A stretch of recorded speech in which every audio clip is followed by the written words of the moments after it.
경매수골 현미경의 치우입니다. 염림입니다. 요즘 농지연금도 많이 뜨고 있지만 농지연금을 주다 보니까 산지연금에 대한 이야기도 솔솔찮게 나오더라고. 그렇죠. 그래서 농지연금하고 산지연금을 감정 좀 빼고 객관적으로 비교를 한번 해보도록 하겠습니다. 한번 보시죠. 자, 이번 시간은 농지연금하고 산지연금의 비교를 한번 해볼 텐데요. 어쨌든 농지연금이든 산지연금이든 신청하려면 자격 요건이 먼저 있어야 되거든요. 그렇지. 농지연금 같은 경우에는 첫 번째로 농업인이어야 됩니다. 반드시 농업인이어야 되는 거고, 그리고 만 60세 이상이 돼야 신청을 할 수 있어요. 그렇지. 그리고 제일 어려운 부분이 이거예요. 영농 경력 5년 이상 있어야 농지를 가지고 농지연금을 신청할 수 있습니다. 그러니까 이제 이 농지연금은 자격 요건이 저 세 개를 다 충족해야 된다는 거지. 그렇죠. 그런데 산지연금은 왜 산지니까 산은 이제 임야잖아요. 그렇지. 임야니까 농지연금처럼 어떤 자격을 갖춰야 되는 거 아니냐. 농지연금은 농업인이고 또 산지연금은 임업인이고 이런 게 있어야 되느냐 이렇게 물어보시는 분들이 있는데 아닙니다. 산지연금은 임업인이 아니어도 신청이 가능하고요. 연령 제한도 없어요. 그러니까 산 주인이기만 하면 신청 가능하다는 얘기네. 그렇죠. 너무 좋죠. 그렇지. 이것만 놓고 보면 산지연금이 이 인적 요소 면에서는 무조건 승리지. 그렇죠. 왜냐하면 저희가 농지연금 얘기를 많이 해서 많은 분들이 지금 농지연금에 대해서 관심을 갖고 있는데 제일 힘들어 하시는 부분이 이 영농경력 5년을 만드는 거거든요. 그런데 산지연금은 이런 게 필요 없기 때문에 산지연금이 이런 면에서는 훨씬 더 유리하다고 볼 수 있겠죠. 그렇지. 그러면 그 다음 요소를 한번 보겠습니다. 그 다음 요소는 물적 요소예요. 어떤 토지를 가지고 연금이 되는지, 어떤 토지가 있어야 연금이 되는지 그걸 한번 보겠습니다. 첫 번째 농지연금은 지목이 전답 과수원, 지목이 농지만 됩니다. 그리고 경작이 가능한 농지여야 돼요. 실제로 경작이 가능한 농지여야 되고요. 그리고 저당권이 설정되어 있어도 괜찮습니다. 다만 그 평가액의 30% 이내, 채권 최고액이 30% 이내인 농지도 받아줍니다. 그리고 소유권을 이전하고 2년 이후에 농지연금을 취득할 수 있어요. 그러니까 경매나 공매로 소유권을 취득했어도 바로 신청할 수는 없고 그렇죠. 2년 동안에 농지로 만들어 놓은 다음에 신청이 가능하다는 얘기네. 그렇죠. 자, 반면에 산지연금 같은 경우에는 지목이 임야여야겠죠. 그렇지. 네, 지목이 임야여야 되는데 이 아무 임야나 안 되는 게 함정이에요. 우리 집 뒤에 있는 임야는 안 될 수도 있어요. 안 될 가능성이 훨씬 커요. 그러니까 사실상 인적 요소에서 제한을 풀어놓고 산지연금 같은 경우는 좀 물적 요소에 집중을 많이 해놨구나. 그렇죠. 그래서 산림 관련 법률을 조금 더 확인을 하셔야 되고요. 대부분 어떤 거냐면 국유림 인근에 있는 땅들 또는 뭐 백두대간법이라고 해가지고 강원도 쪽에 이렇게 좀 산림을 보호해야 하는 그런 땅, 또 뭐 광릉수목원이라든가 이런 보존이 좀 필요한 땅, 공원으로 만들어 놓을 수 있는 땅, 이런 임야들만 산지연금을 받아주기 때문에 농지연금 같은 경우에는 지목이 농지면 거의 받아주거든요. 산지연금은 아니에요. 그러니까 한마디로 산지연금을 딱 이야기하면 산림청이 사줄 만한 산림만 가능하다는 얘기네요. 그렇죠. 야, 폭이 너무나 줄어든다 여기서. 그렇죠. 그런데다가 경사도가 30도 이상이 되면 안 되는 거고요. 아니 30도 너무 이상 안 되는 산이 얼마나 있어서. 너무 가파르면 안 되고 또 그 안에 분묘가 있으면 안 됩니다. 야, 이건 말이 안 돼. 왜냐하면 분묘 없는 산이 얼마나 있어서. 그리고 소유권 이전하고 1년 이후에 산지연금을 신청할 수 있어요. 야, 이것도 조금 보기에 따라서 산지연금이 많이 제한을 걸어놓은 것 같다. 네.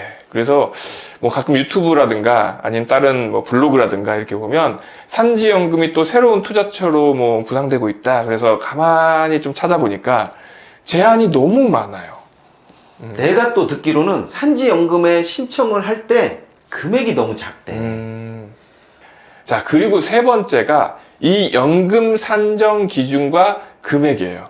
과연 얼마를 주느냐, 또 그 주는 기준은 무엇이냐, 이것인데, 농지연금 같은 경우에는 공시지가를 100% 인정을 해주고요. 아니면 감정평가를 받아서 감정평가에 90%를 인정해주고 1인당 월 최대 300만 원까지 그리고 기간은 정할 수도 있지만 또 죽을 때까지 종신형. 네, 종신형으로 선택하면 죽을 때까지 300만 원을 받을 수 있는 겁니다. 저 농지연금은 공시지가 100%, 감정금액의 90%, 그렇죠. 둘 중에 선택하는 거. 그렇죠. 자기가 유리한 쪽으로 선택을 하면 되는 거고요. 산지연금 같은 경우에는 공시지가가 아니고 감정을 받아야 돼요. 감정을 두 군데 이상 받아서 감정 금액을 가지고 평가를 하는데 그 감정된 금액, 그러니까 매수 금액이 되겠죠. 매수 금액 40%를 미리 줍니다. 산림청에서 그 임야 주인에게 미리 줘요. 그러면 그 임야 주인은 그 40% 받은 돈 가지고 양도세를 내야 됩니다. 야, 왜냐하면 매각을 하는 거기 때문에. 야, 그러면 이게 소유권이 넘어간다는 얘기네. 그렇죠. 소유권이 넘어가는 거기 때문에 또 양도세를 내야 되고요.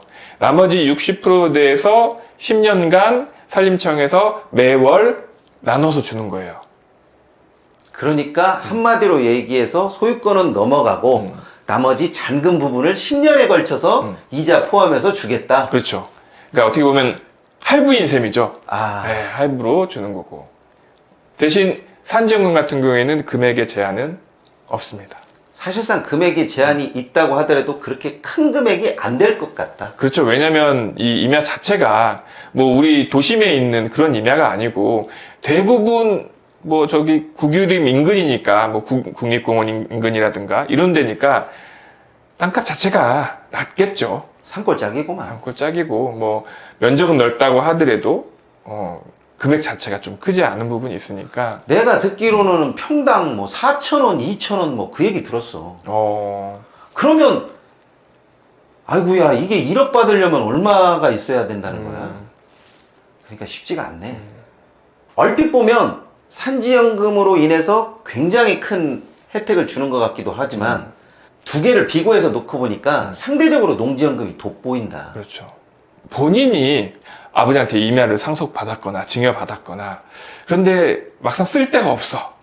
그런 경우라면 산지연금은 좋겠지만 내가 경매나 공매를 투자하면서 산지연금을 꼭 받겠다고 그 해당하는 임야를 찾는다?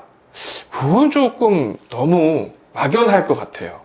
투자의 측면에서 보면 산지연금보다는 농지연금 쪽이 훨씬 더 많이 기울어. 그러다 보니까 차라리 산지연금을 신청하기보다는 저 산지의 지목을 농지로 바꿔서 농지연금을 타는 게 훨씬 더 낫겠다라는 생각이 드네. 근데 그건 하지 말라고 하셨잖아요. 이것은 비용이 들어가서 하지 말라고 하는데 만약에 예를 들어서 산지인데 정말 야트막한 임야야. 그리고 오래 전부터 농사를 지어왔어. 근데 지목만 임야야. 그런 경우에는 차라리 농지로 바꿔서 신청하는 게 어떤가? 아니면 일반 매매로 파는 것이 훨씬 더 낫겠다는 생각을 합니다.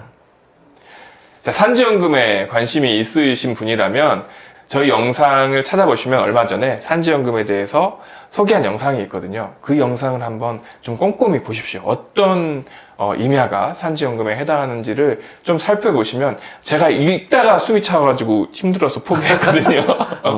그러니까 한번 꼼꼼히 보시면 산지연금에 해당하는 임야를 혹시 뭐 갖고 있을 수도 있잖아요. 그렇죠. 네, 그런 분들한테는 또 좋은 정보가 될 테니까 한번 찾아보시면 좋을 것 같고요. 저는 농지연금 하겠습니다. 농지연금의 최대 장점은 농지연금 받아도 산지연금에 영향을 주지 않으니까 가장 좋은 건 뭐 둘 다 받는 게 좋지. 그렇죠.